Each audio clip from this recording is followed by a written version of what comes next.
Oke, saudara-saudara, kita akan membahas tentang manifestasi klinis pada shock kardiogenik ya. Nah, tentang tanda-tanda klinis ini, apa saja yang bisa muncul ya, bisa terjadi pada pasien dengan shock kardiogenik ya.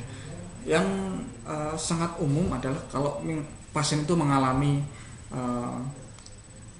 mengalami gangguan infak miokard, pada tentunya dia akan mengalami nyeri dada yang hebat ya, seperti yang digambarkan pada video di awal, bahwa pada kondisi infak miokard ya, terjadinya blokade atau sumbatan pada pembuluh darah, maka si jantung, jaringan berjantung, ada bagian yang tidak teraliri dengan darah, tidak tersuplai dengan oksigen ya, sehingga apa yang terjadi, dia akan mengalami nyeri jaringan tersebut.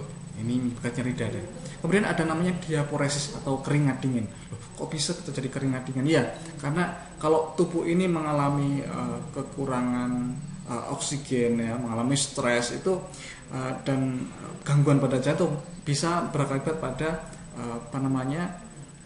perubahan hormonal. Ini menyebabkan keringat dingin. Ada mual, muntah ya. Ini terjadi kalau misalkan uh, suplai oksigen darah pada uh, gastrointestinal ya, pada gastrointestinal mengalami penurunan. Ini tentu fungsi pada gastrointestinal pun akan mengalami gangguan pula.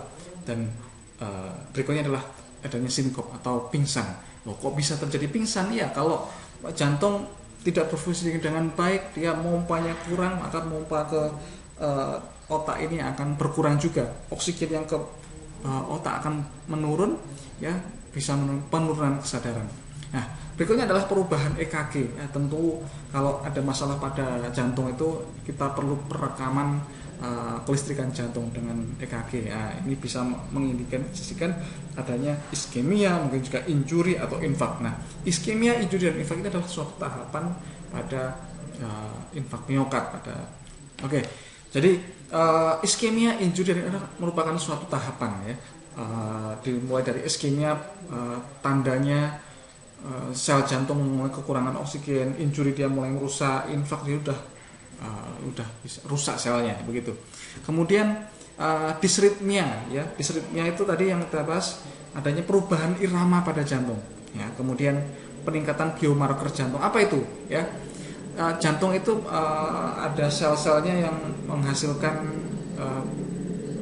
penanda khusus ya.